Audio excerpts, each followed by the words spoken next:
permission. Okay. All right. And then we should be good. Yeah. Yeah, no, it's very nice to meet you, Frederick, and I am very honored to have you on the show. So, and you had mentioned to me it's been a while since we've been doing many interviews, hasn't it? Um, so hopefully we got these glitches I see. Hopefully this is not gonna continue kind of interruptions here. Okay. I don't know if you saw they kind of cut out, but It just froze for a uh, second, yeah. yeah, yeah. No, I haven't done well, first of all, I haven't probably done any Zoom interviews. I think this is gonna be my first, so you're breaking me in with Nice. this. Not done any in as far as interviews in general, it's been quite a while. Mhm. These kind of interviews, yeah. Now, I'd like to give everybody a brief rundown on the band's inception because I mean, we can always go look up look you guys up on Wikipedia or whatever. It's easier Yeah, just to get like a brief rundown from your point of view about how you came together. sure, yeah. And a lot of that stuff, I'll say this, Wikipedia, some of that is not because I've seen some of it and some of it's not exactly accurate. Mm, So yeah, at least for us. And then it changes. I see different things up there. I'm like, who's posting this stuff? So, exactly, but because anyone can edit yeah, it. yeah, that's the thing. I was like, wait, that didn't go down like that. Right. But so it was 1980, about 88, 89 was when I met Elliot. Mm. And I met him through some mutual musician friends, as we like to say. And we used to just get together and jam. And later we'll be able to bring some of these people who you probably have heard of that would later be on in connection with us and work with us and stuff like that. A lot like Ingrid Chavez, people like that. But we all used to jam and record together. And me and him kind of hit it off, and we started doing some things on the side. And I think at the time he was doing remixes. That's what it was for various radio stations. And I think he'd been involved in radio quite a bit. I think he had taken broadcasting class because I think he like it was some I think he was in St. Cloud or Monticello, Minnesota, where I think he had went to college and took that, and he was like on what do you call it, the universities, the radio station there. I think he worked there because he kind of had that radio voice, and we'll be right back. He kind of could do that sort of thing, and but he also was a keyboard piano player, very good, and he Mm. liked to write and produce things on the side also. And so we connected and we started working on a couple of different things. And this doing anything was one of those things that kind of stood out. I just had this bass line that was in my head, and I was like, oh yeah, this is kind of nice. And he goes, yeah, I kind of like that. And he said, I think I could do something with that. And he started building chords around it. Mm. And then so it gets a little convoluted here because actually when we initially wrote the beginning of the song or the start to write the song, the beginning of writing the song, um, I left actually Minneapolis and came back a couple of different times. So that actually Do Anything was originally written probably 1989. Okay. And of course, it wasn't released till late till 91. But so in the interim, we were working with other people doing other things, but we'd come back to the song and because we thought we had something. So we'd come back to the song and rework it and whatever the latest thing that was happening, because you want to try to do what's big. If you're trying to get a record deal, you want to do some things that are contemporary and what's happening on the radio. So we're gonna put a rap in it, 8 bars, 16 bars, whatever. It needs Mm. this kind of hook, and then you're compressing everything. That the 90s was a lot of compression in radio. Yeah. um, so we did a lot of that, and just finding the hooks and things to make it come to fruition, which eventually 91 they did. So yeah, oh, go ahead. I've got to compliment you on that bass line. I absolutely think Thank it's brilliant. Thanks. Yeah, I just, a lot of my influences. I don't even know what I had in my mind then, but I like to tell people what it's not gonna. It'll be this is so obscure, maybe for some people, but there was a song called. There's a couple of songs that kind of had helped made me become influenced by that song. So one was, do you remember a song called Mr. Big Stuff? So there's No. it's two different versions. So Heavy D did a version he remade, but it's an originally by I can't remember. Maybe it was a woman like Betty Wright or somebody like that. Okay. But the bass line from that and yeah, I guess it was that kind of inspired me to kind of come. Oh, and the Cleanup Woman, Mm-hmm. which is a different bass line, but that particular song kind of made put me in the mind frame of to write something like that. So Gave you that feel. right, and I think that song, the people will probably correct us. I think that is by Betty Wright, the cleanup woman. You probably heard it. I Um, think so, yeah. yeah, circa 74, maybe. It's 75, maybe. It's an older one. Yeah. So was this Uh, the first song that you and Elliot wrote together? Or actually, no. no? We were in a group then called Band Amsterdam, and Ooh. yes. So you got to imagine this is like mid to late 80s, and there was a guy named Sparkell Anthony. I still talk to him.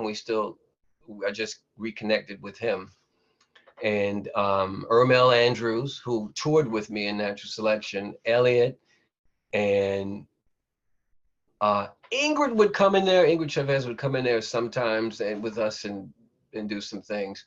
Mm. And God, and who else was in there? It was kind of a group of people who would sort of a revolving group, if you will. Mhm.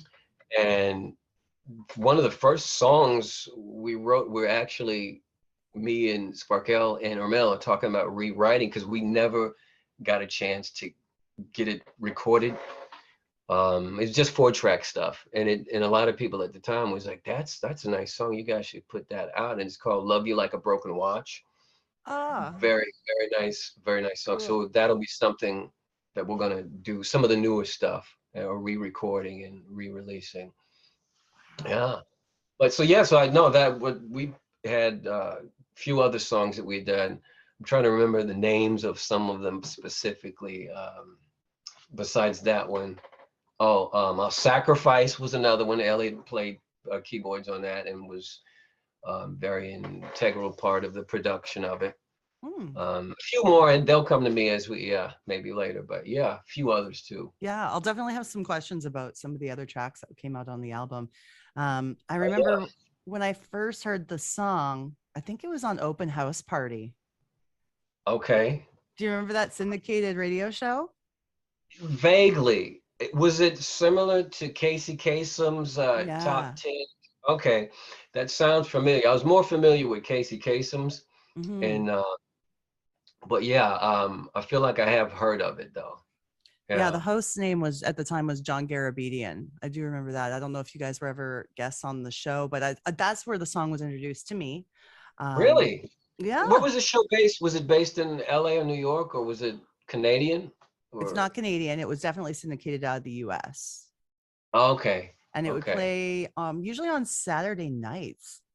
But at least like Oh, if it's syndicated, it can really create sure. it could be on at any Yeah, time. But yeah. yeah. Um, so Okay, and then the yeah. song for people who didn't know made it to number 2 on the Billboard Hot 100, correct? Correct. Yeah. I had to check because Uh, that's a Wikipedia thing. So I wanted to make Now that sure is that true. That is true. No, that's true. Well, it started out.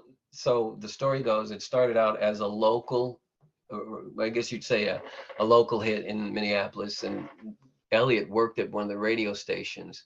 mm, Uh, WLOL was one in Minneapolis, and they had a competition, which was KDWB, and they had sister companies in other markets that would if you got a hit there they would jump on it. So uh how we got signed actually if you want me to go into that, some of that right now. So yeah, Sure.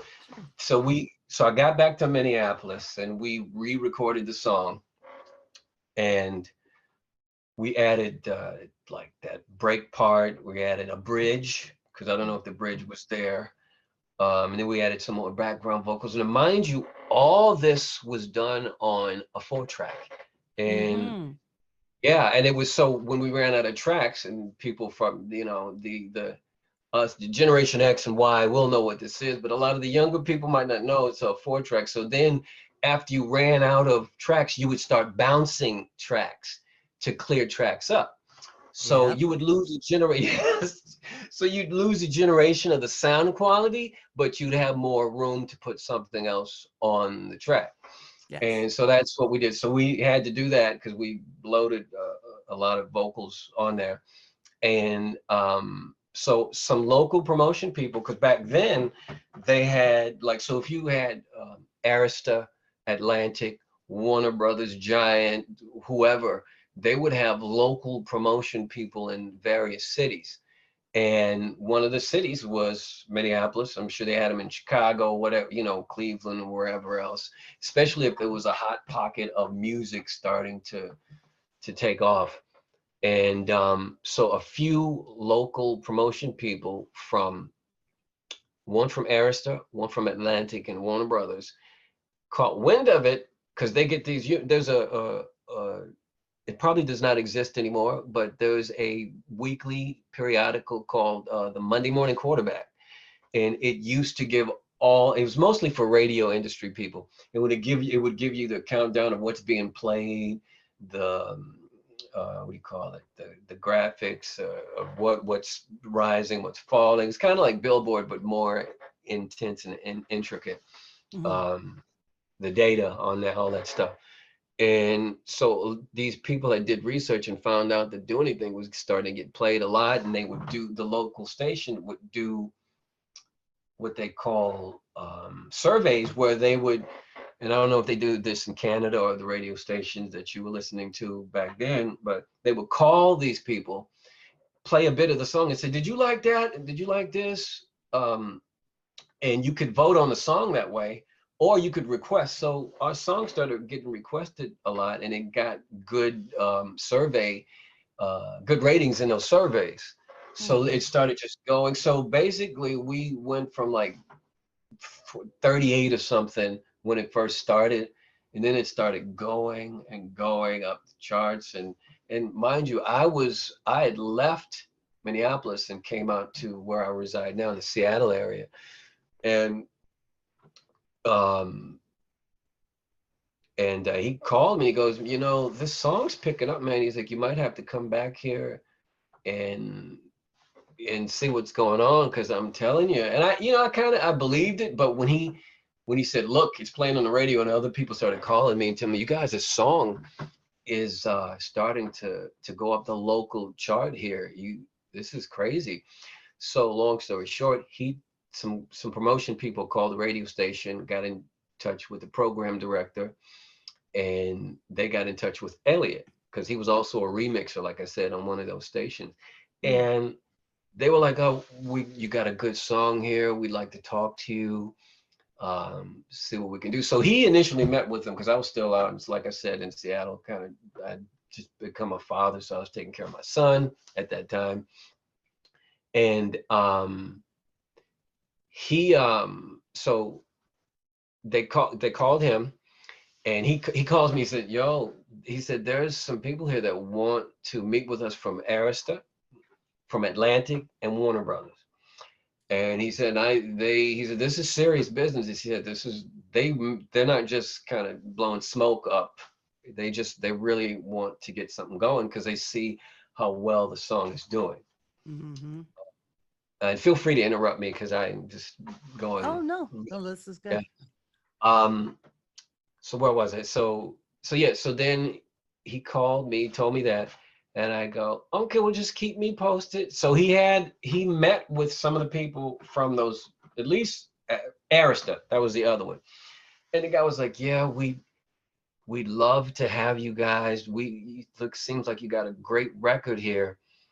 Now in the 90s, a lot of people were signing what is known as singles deals.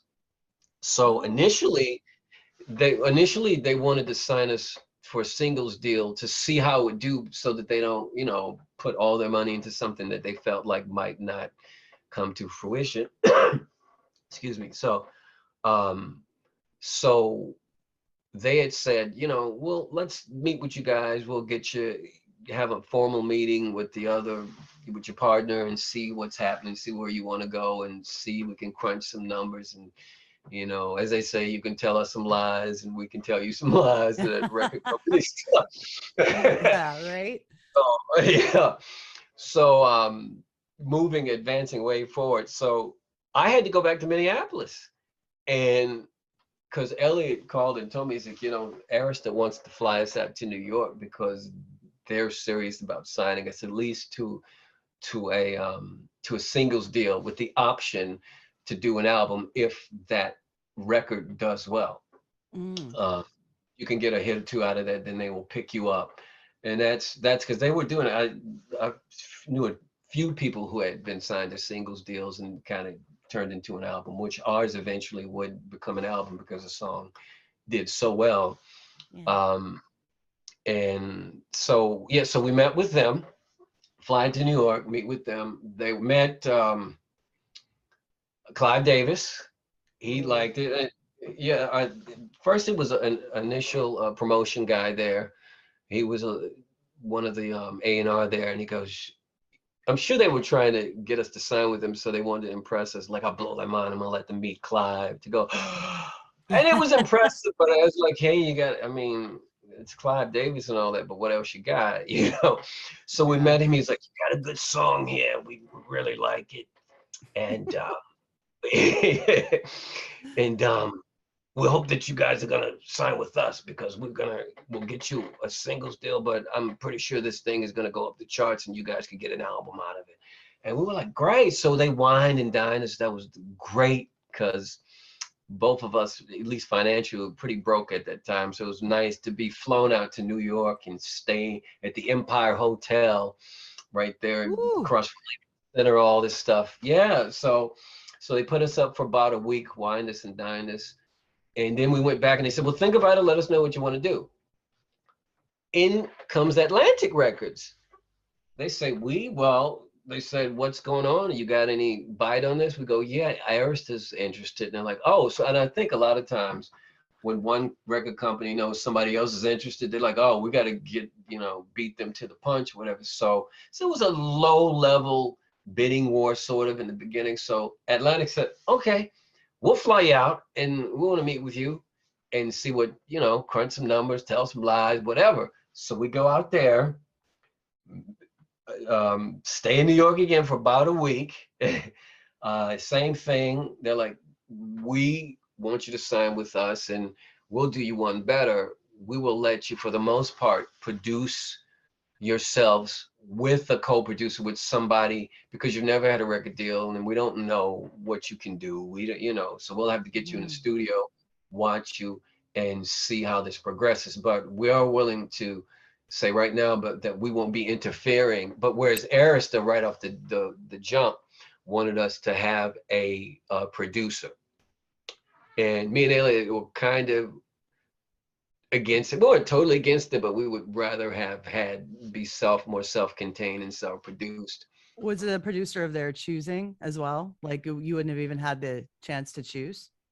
More than likely, yes, because they had, Wow. I can't remember some of the people they mentioned, but yes, I think it would have been that situation. But they Mhm. said, you can throw us some names out. And a lot of the people that I thought about even at that time were way too expensive for us at that time as a fledgling group. Like, this is the days of Teddy Riley, Mm. the New Jack Swing type stuff, or that Spider-Man guy. Who else? But yeah, I mean, there was a few others, but they were like, well, no, we're thinking some other people. So that guy's too expensive right now. Mm. So we went back to Atlantic, and they were like, well, we'll let you do it. We'll have to get some type of co-producers in there with you to watch you. So we're leaning toward them at this point. Then Warner Brothers, we get back to Minneapolis because that's over, so we get time to sort of think about it, think about what we want to do. Although we are leaning towards Atlantic, and Warner Brothers goes, "Oh, well, we want some of this. We'll give you a deal too, a singles deal." But they said we want to hear some more music. See what else you got. Mm. So Elliot and I don't know what song we gave him. We gave him two other songs. One of the other songs was Hearts Don't Think They Feel, which would later become the second single released. And they were like, "Oh, okay, that's cool too. What else?" So they kind of wanted us to keep recording. And we were like, "Okay, these people are already offering us a deal.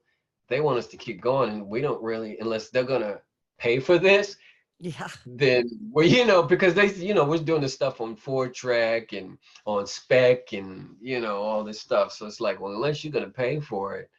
And they had said that they would, but they were just moving too slow. So we eventually decided to go with Atlantic. Ah. And yeah, so we went with Atlantic, which later became, God, so many names: Atco East West, Mhm. East West, Atlantic Electra. So it became all these things. But when our actual contract said Atlantic, but if you look at our CD, I think on the back it says Atlantic, Atco East West, which I mean, Ooh. it's all Atlantic at that point, at that These time. are like subsidiaries kind of thing. Like Yes, it just changes exactly. names. Yeah. Yes, or somebody will gobble them up and they'll say, well, this is a print, a boutique of we like now I think was we is probably most of it now, which is Yeah. Warner Electra, whatever. Yeah. So basically, yeah, they were boutique, like a new shoot off that Sylvia Rhone was head of. So once the song is already charting before you're even Hmm. signed, right? Before you're even Hmm. signed, once you get that record deal, it gives you the opportunity to make the album and they pay for like the touring and all that, right? Did you get the chance to go on tour We did. immediately? Yes, we did. It was it must have been like maybe 40, 50 cities. So it wasn't a major tour. Mm-hmm. And so back then, there were a lot of quick shows like that were sponsored by radio stations. So they almost call them like track dates. Mm-hmm. So to save money, you would not bring a whole band. You would still have to play, but you would play to your track. So I was singing and Elliot was playing keyboards. And if we got any other instrumentalists or any other background singers, you did that. But it was just a way to save money until you could get a band and get your own van. Because a lot of those dates we were flying around, which would get a little expensive. And some were on a bus, but a lot of them were flights. Mm. And I've been binge watching a couple of your episodes. Oh, And yeah, nice show, by the way. I'm loving thank it. you. Yeah, yeah. I just got through listening to you did the Martin Page, that Mm-hmm. one.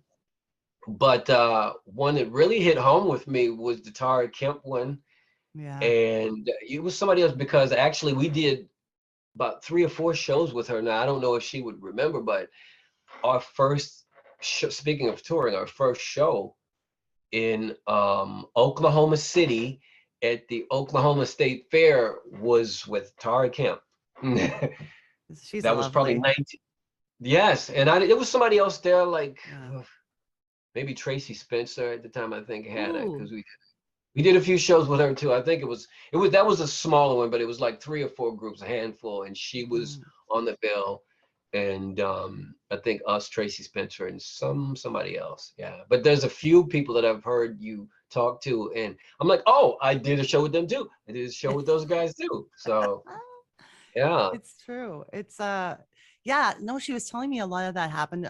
She had done a lot of dates because she was signed under Giant, right? Okay. Yeah. So she had done a lot of Which dates with like Color Me Bad, who was also on the same label. And yeah. yeah, she told Yep. me a lot about those situations, how they put those Yeah. together.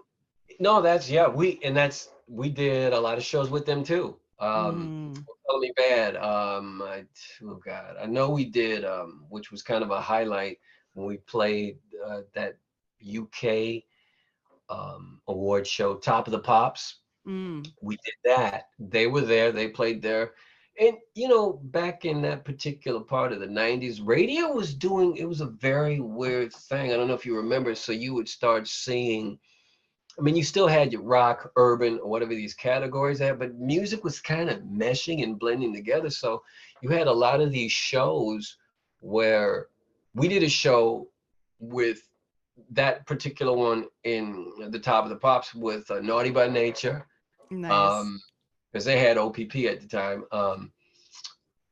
Salt and Pepper, Mm, Kid and Play. mm, Kathy Dennis was at that show. Um, sweet. Color Me Bad, and God, Extreme, I think, was at that. I don't know if you remember that, the Yeah. pop rock group. Oh, I I love think, Extreme. I yeah, love they that were at that. band. Yes, they were. They played at that award show too. Yeah, Mhm. yeah. What a good, and that's a huge mix of different types of That's what artists I was and saying. music, and Yeah, that's you pretty had all these, cool. yeah, a lot of different styles of things going on. Yeah. Mhm. What do you think was one Um, of the most memorable of the performances that you did? wow. Um, well, that one was one of them. Also, we when we played in Honolulu, we played Hawaii. That was nice. Mm, Um, we did two shows there. One at a big outdoor, no, indoor auditorium, and then the next day we did an outdoor venue, which it was nice. Oh, well, being in Hawaii was nice, and it was my mm, birthday too around that time when we did those shows. Those were nice, and I think at that particular show, Gerardo was there. He played ah, because cool. we went and did sound check together. I think Tony Terry was at that show too because I think Mm. he had a single out that was going up the charts. And maybe Maya the Cat. Not She has to make an appearance in every episode, I swear. right. um, who else? Yeah, so that was one Hawaii, and what else? Oh, we did one in Universal Studios in Orlando. That was a nice show. That kind of stood out too. Very Wow, nice show. Yeah. excellent. Yeah. Now, when we start talking about what's coming up, before we do that, I did want to ask a little bit about the female vocalist on Do Anything, because Ah, when I first heard the song, I'm like, as a teenager, I thought, that sounds like Madonna. And then I'm sure you heard that a million times. And then sure. I was hearing it was Ingrid Chavez, and I was hearing it was Nikki Harris, which would make sense with the Madonna comparison. But what happened with the female vocal on the track? So okay, so here we go. So very another convoluted story. So in the beginning, when I was telling you about, we got back together and started to remix the track and put some things to it. Um, we had the idea. He's like, "What? We need one more thing to make this really just in your face." He's like, "What if we got a female singer to sing on it?" I was like, "Well, maybe even beyond that. Let's get beyond that. Let's get a female person to sort of talk on it, and let's put it in that telephone." Because the lyric, that I say in there, and it's the first verse. He's like, "Let's Mhm. actually, you know, take that even further." So then we said, "Well, who can we use?" And like I said, I had known Ingrid. We all used to live in the same area in South Minneapolis, and I was like, well, I know somebody that would be able to probably do it pretty well. So we let her hear it and asked her if it was something that she'd be interested in doing. And at the time, she was, I don't know if she was signed yet, but she was about to be. I think maybe she was signed actually to Prince's label, to Paisley Park, Mm. and she was just doing, got so many. I got to stay focused. There's so many things I want to go into. So many tributaries of things that I could tell you. So she said, "Yeah, I like the song. I'll do what I can, whatever." So we even let her co-write some lines in there, and some of them we made up, and she made up some of her own. Um, so she was on Paisley Park at the time, and well, we weren't even thinking, we didn't know it would be a conflict of interest or, you know, whatever with the label. We weren't even thinking that far ahead because we didn't know. And I don't think she was either. I think she thought it was like, oh, this is cute. This is something that'll, you know, we'll see. Because it Mm-hmm. we it hadn't gone national yet. It was still local, but it was bubbling. And so she did it, and we recorded, sent it back to them, and they were like, "Oh my God, this is great! The way you guys put that in there. This is," and then some of the people who didn't know who she was, and people that did know, they were like, "Oh, this will even be better for promotion, because you're in Minneapolis." She was in Graffiti Bridge too, Mm-hmm. this other Prince movie. And so this will be another way for us to promote this and get that whole, is this Prince, is this a Prince protege project? Did he have anything to do with this? That whole thing. So it's like, Mystery. yes, it's only going to work in your favor. Yeah. So that was just an added plus that we just happened to know her way before she got signed to Prince and all that stuff and got big or whatever. So she was the original person on the local version. Mm. So months down the line, the song's blowing up. Then we get the deal with Atlantic. We sign whatever. They say, yeah, we like it. We're gonna go ahead and give you an album. So it's now it's in. I think the first time it. Oh, let me see.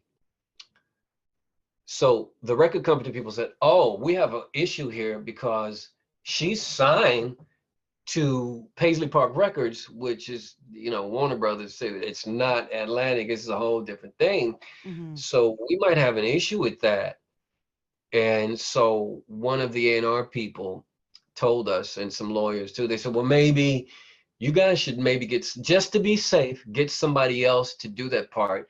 You can still give her writer's credit or whatever for doing it and put her name on it, but we think you should get somebody else just to be safe. If we were going to keep her, we were like, we think she should. You didn't know about that kind of stuff, the legalities and all that stuff. But so they won that one. They're like, no, we're going to switch. It's just to be safe because this was in the era of a lot of people getting sued. The Mm. sampling thing was off the hook and all that stuff. Like, no, we don't want any litigation.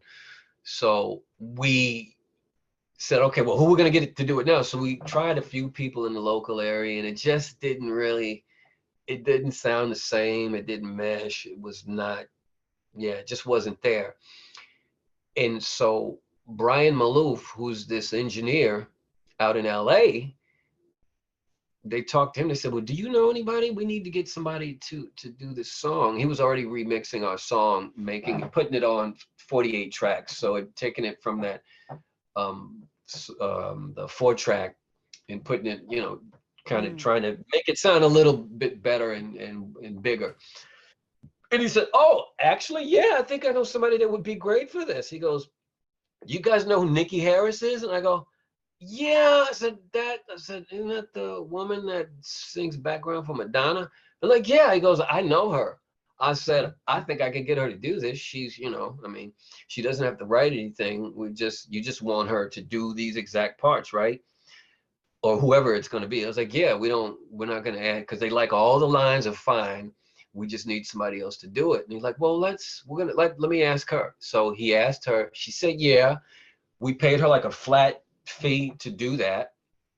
And she, yeah, she did it. And that's when they were like, okay, we'll fine. Now we'll go ahead and release this and put it out. So there are versions, and I have a few of the original with Ingrid on it. And I think I saw one somebody uploaded to YouTube, the Mm-hmm. original. It's a little faster and it's a little bit more raw because you can tell it's still 4 track ish, Mm-hmm. but I think it's up. But that, yeah, so that's how that kind of became Nikki Harris, as the background singer and speaker on that song. Wow. Do you Yeah, think but it there's was any originally Ingrid. Yeah. do you think there's any legality problems now to play a clip of the Ingrid version on the show? No, I don't think so. No, Okay, I because I it, kind of want to yeah. play it like a little of both so that people can hear the difference, you know? That'd be Yeah, nice. no, I don't think so. Yeah, not from I get you're fine for me doing it, Okay. so hey, I don't want but to yeah, I cause don't you think any so. trouble. No, I don't think it would. Yeah. Okay. Now Yeah. here we are. It was, to correct me if I'm wrong, but 30 years ago this month. this month That since is, it came out, right? yes, The album yeah, itself, the album itself. yes. The album That itself was November 15th, so it's coming up. Yes. wow. What Yeah. what was the delay that nothing has come out since? Oh wow. So life happens. Yeah. You have get married, have kids, or in my case, more kids. Mm, I have two younger daughters now also. nice. Um, yeah.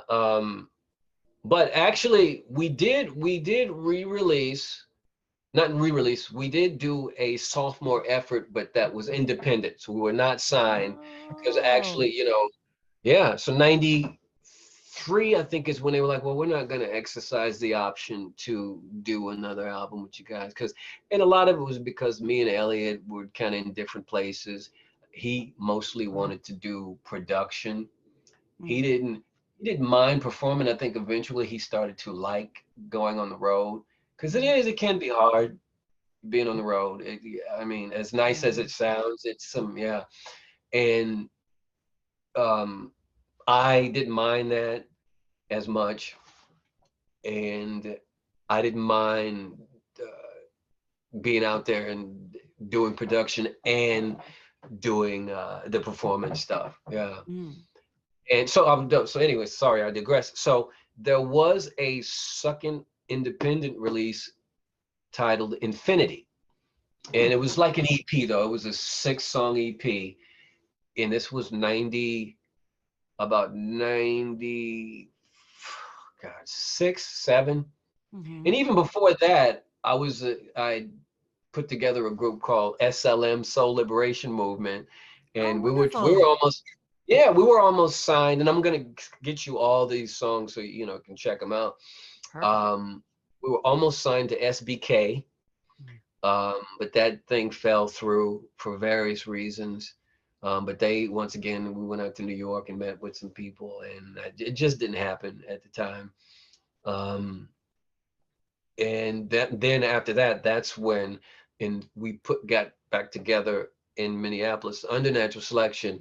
Minus Elliott, there was some new players, some great musicians. Sean Ware is one, John Swan. We were kind of the core of it, and then we had Keith Brown on bass, Daniel Knight on drums. I just want to mention these guys, Nice. and that was kind of the core of it then. And we put out that EP and did some local shows. We probably could have toured a little bit more, at Mm-hmm. least in that region. And we just, things happen. We're a little older at that point, so people are, gotten day jobs, and like I said, a few of us had kids, so it's so hard to get people together. So Oh, the after a struggle's while, real. Yeah. Once you have yeah, families and stuff, and you're dealing with more than like yourself, you have to get all right, the other people in the band to. I get it. yeah. So I'm sorry, I could Yeah. get this prism coming in here, the sun, Oh, or it's kind of glorious. It's like oh yeah, like an I'll let it. angel Okay. out your window. Yeah, Um, it's good. okay. So yeah, yeah. So that was called Infinity. That was a 6-song EP, Mm-hmm. and then kind of broke up again, went our separate ways. Then sort of I did a solo record, which I think is how you located me, because Mm-hmm. I got the email from you on my Frederick Thomas page, Sure did. which yes, so that was that, and that was that was the solo album that was put out in originally 2009, Mm. and um and now I just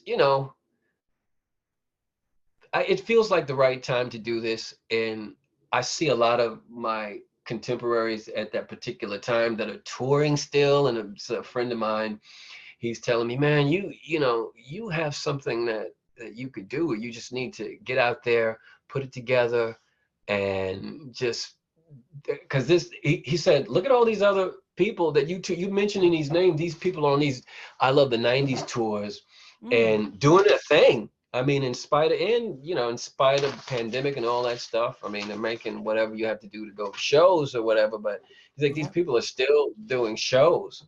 And I was like, oh wow, yeah, not you know, and I've always wanted to, but like I said, you know, having the kids here too, trying to set time aside to write Mhm. and do all that stuff and then rehearse on top of it and put a bio together and all that stuff. So I have, his name is Years, Donnie Davis. So he's been helping me a lot and kind of inspiring me to get a move on. And that's been kind of the catalyst as of late to put it back together. Find Elliot even. Mhm. And you know, do some have we have some plans to do some shows this some spring and summer. And Wonderful. yeah, so after we on the basis or to promote some of this unreleased material that we have and some new material too, but a lot of this stuff very few people have heard, maybe a few locally, but it's basically Mhm. the musicians that played on it and a few of their friends. Other than that, yeah. Well, the reunion of natural selection is something really exciting, but I'm even more happy to know that during the last 30 years, you have maintained being musically active and recording and releasing. So I'm really happy to hear that. And I want to play a solo track for you too. Yeah, Yeah, that would be yeah, great. yeah. No, that's nice. I'll say this. I did a little research on you yourself. Oh, And you are a very good singer. You have a very good voice. thank you very much. I I heard appreciate some that. of, yeah, weren't you, I don't know if you guys are still together. What was Six Strings Loaded, right? Yeah, six string loaded. Yeah, that I was know. I my just went band back for and 10 listened. years. Right. I went back and listened to that stuff. A very strong voice. Yeah. Thank you. Oh, Yeah, yeah. you've blown my mind here. I didn't see that coming. Well, you know, I'm a musician, so I'm gonna do research and listen to stuff and Yeah. go. I'm always listening. I like all kinds of music, so you know, Well, yeah. So thanks for checking it out. Yeah. I'm yeah, proud of the work and the writing and um yeah, it's but that's where when we're talking about that, that's why when I said trying to keep a band together when everyone has yes, their own, they've got their families, their children, their, other things going on. It's not an easy task. right. It is not. No, very, yeah. I At felt least, that. and yeah, yeah. It's hard to put your all into it, and I think in the past I've been like, I got to a point where I went, well, if I'm only gonna do it half-assed, I just don't want to do it. I'll just play my guitar and piano for the kids and do a show here and there because we had a residency here in the Seattle area um, at a restaurant, and I was like, this is cool for now. But then you see, you're like, okay, I gotta expand my operations.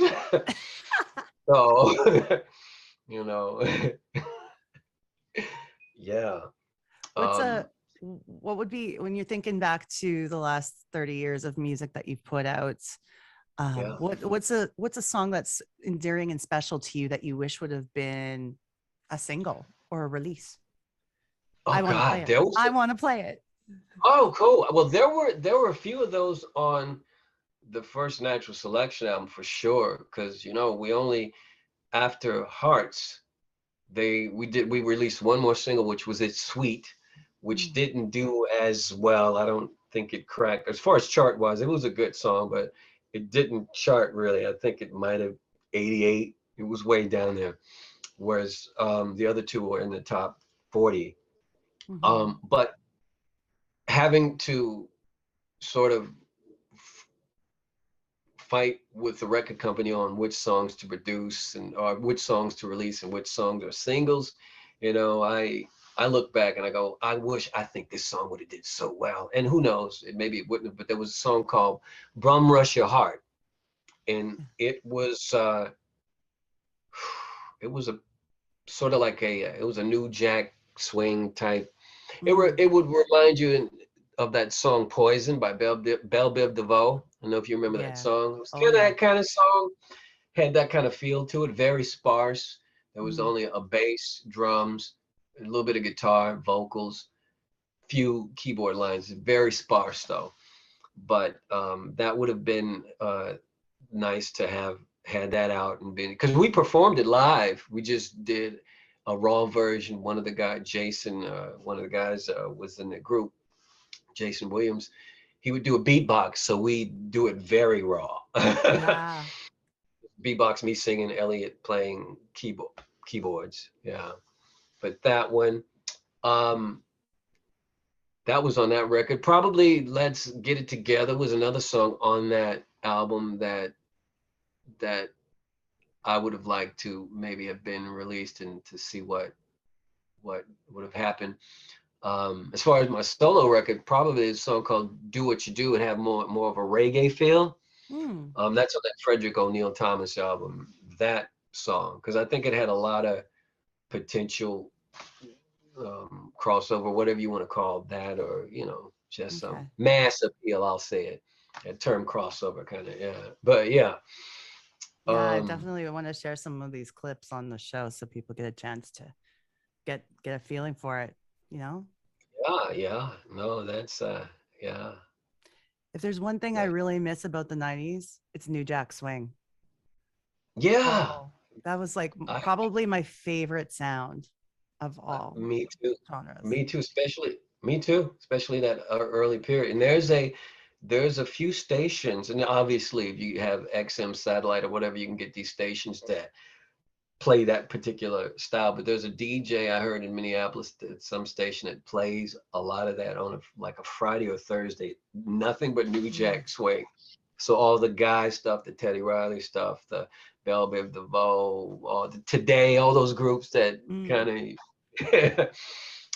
some of that Heavy D and the Boys stuff. Some of that was New Jack. So Yeah, even Michael and Janet were even doing New Jack. So yes, yeah, that's right. That's right. Yeah, it's he had true. Teddy. Yeah. So what do you think the listeners can look forward to with what's coming up? What are the goals? What do you have to share so that we can pay attention So and get involved? yeah. So like I said, we have some live performances coming up in spring and the summer. We're going to put the band together, and that's going to be the fun part because it's always great playing live for people. Mm. And some of this unreleased material that some Frederick Thomas, some solo stuff, and some mostly natural selection stuff, actually. And Mm. some of these songs I wrote and co-produced there was a brief period when I went back out to New York and I worked with a producer. I don't mean to be long-winded, but there's so much going on in my head right I now. love it. I love listening to everything you have to say. It's wonderful. Okay. So I went out there and worked with a producer. His name was Keith Diamond. Now, uh, he was popular for he co-wrote and produced Billy Ocean, the Caribbean Queen album. I don't know if you remember Mm. that. So Caribbean Queen, Yep. all those songs that were on that. Suddenly was on there. He did that also. And what was the other song? I don't know. Those were the main two. Um, and so I worked with him, and that's when I was working with Donnie Davis out in New York, and we had some great material, and that's some of that we're going to release and put that out and let the people hear some of that. Some great stuff. It's more along the line. Sorry, that sun is The doing sun's its thing here. chasing you. Yeah, it's like some of the let's see if I do this. Okay, some of the bad background. Okay, we'll go back to the sun. Um, back to the prism. What was I saying? So yeah, we're gonna release some of that material that I did in New York with Donnie and Keith, Mm. and Jim's in there. Some nice stuff. And I'll be posting things. We're gonna slowly put things up Hmm. and let you see what we're doing. Good. And I was gonna one other thing, just real quick. Um, you did an interview with Kim Sims, right? Hmm. Yes, Yes. that was a good interview. I like that. I like that. She had mentioned some of the same people we toured with that she had toured with, and she had said one of the highlights of her. This is so bad. It's one of the. Oh, you got it. Is that good? Oh my god. Anyway, so some of the highlights of her um career was when she did Downtown Julie Brown. We Mhm. also did that, and that was great doing it. Now you don't you lip sync your song because they just don't do live performances in there. But that was nice to meet her and do that show and have that Ooh, air. That's on YouTube too. That's up. okay. Somebody uploaded also. Yeah, our Oh, performance on there, and good. that's I think that do because they do a bunch of those recordings in one day. We're gonna go ahead and do this. Oh, look, There there we go. you go. Okay. Yeah, so they do a bunch of those recordings and the tapings in one day, and I know Marky Mark and the Funky Bunch was there, and we did a bunch of shows Mhm. with them. PM Dawn was there, did a bunch of shows with those guys. Remember Oh, those guys too? lovely. Yes. Yeah. And did a great show with a lot of those groups. So that's another one. They're coming to me now as we're probably closing. But on Buffalo, New York, we did a very good show there. It was kind of memorable. Um, yeah. Do you think you'd consider participating in one of the nostalgia tours, the big tours that are going on now? Oh Get yes, in there? absolutely. Yeah, that's why I said Excellent. we're trying to. Yeah, we were trying to get on one of those '90s tours. I had a guy talking to some of the promoters, but then they shut everything down. This was Yeah. 2020, and they were like, "Well, we're not. We'll resume." I think it's back up and running now, but they canceled a bunch of the dates Yeah. for it.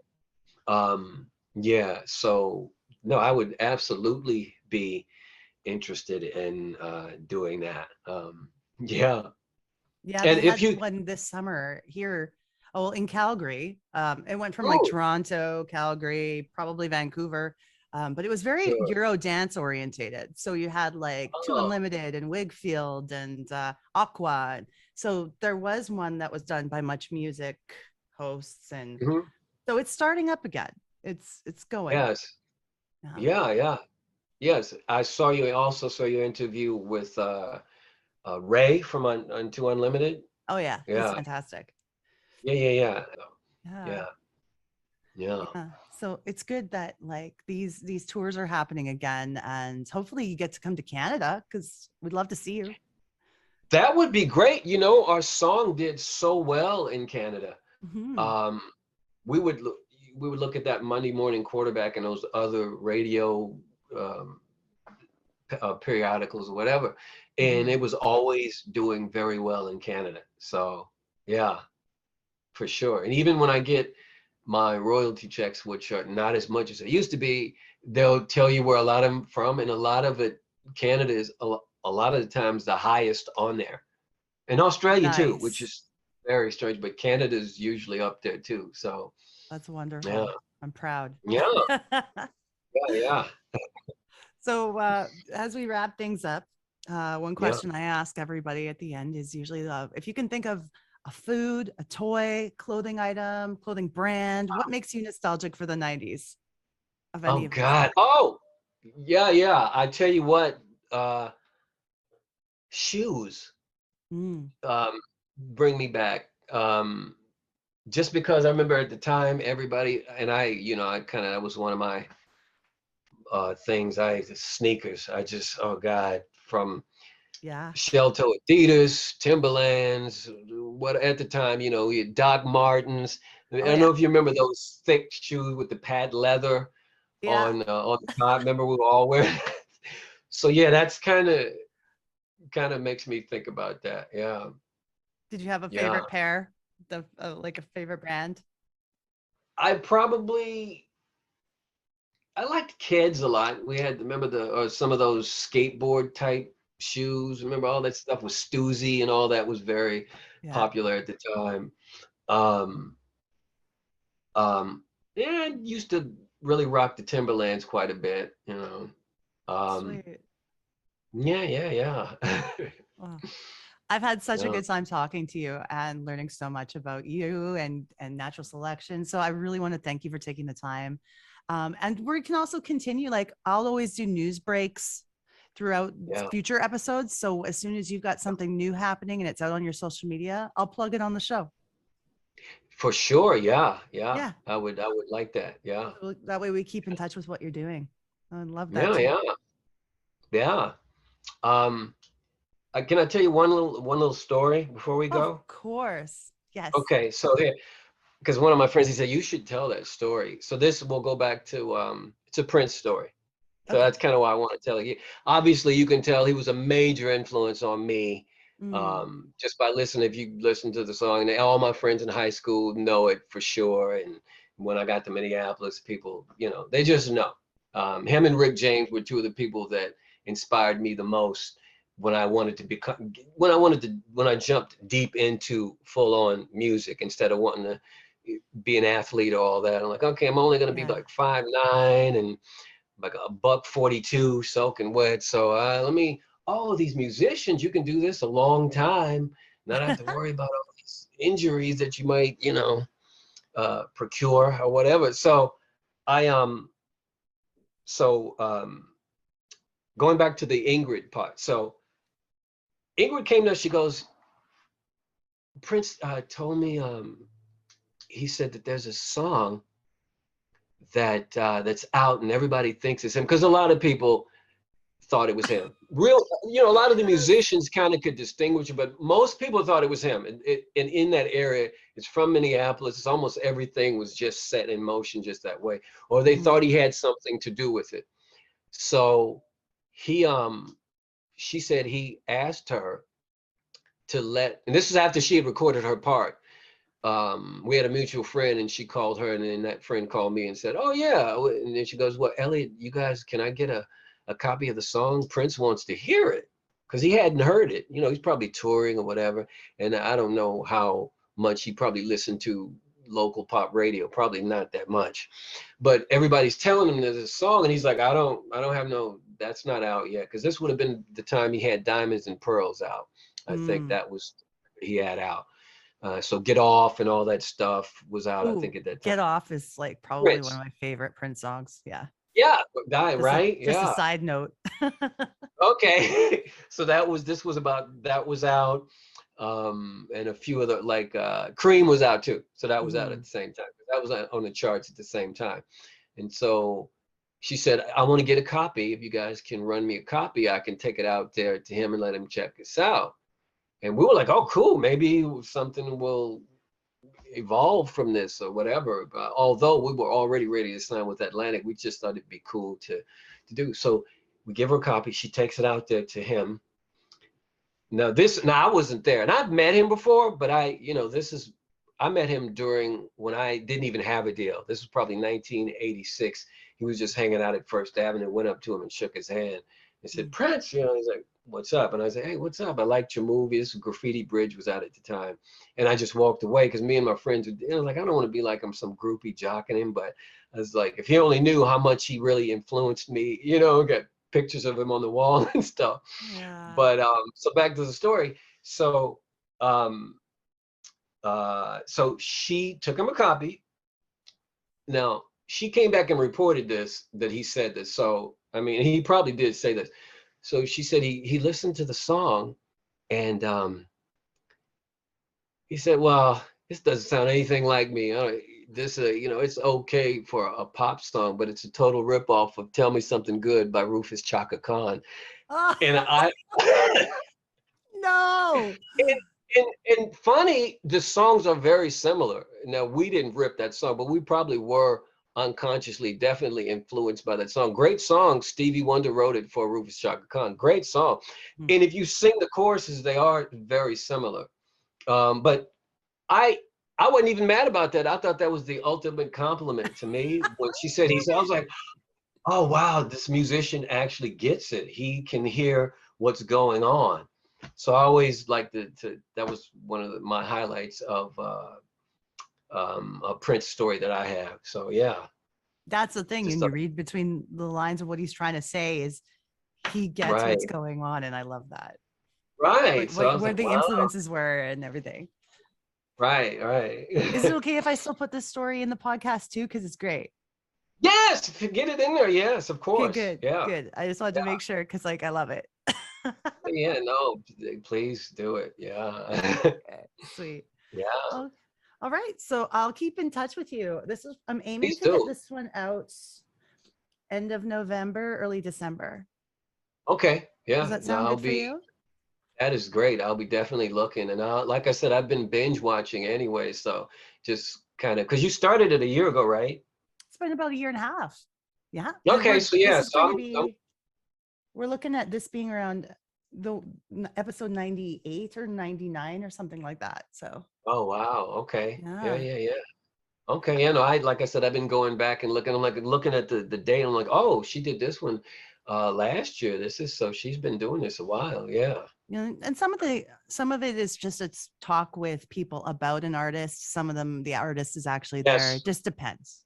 I reach out to Six. everybody, but it depends who has the time and whatnot, right? So Right, right. Yeah. No, it was yeah. so worth it, and good to get to know you. Thank you, Frederick. It was a pleasure. Likewise. Thank you for having me on. Appreciate it. Yeah. All Thank you, right. Naomi.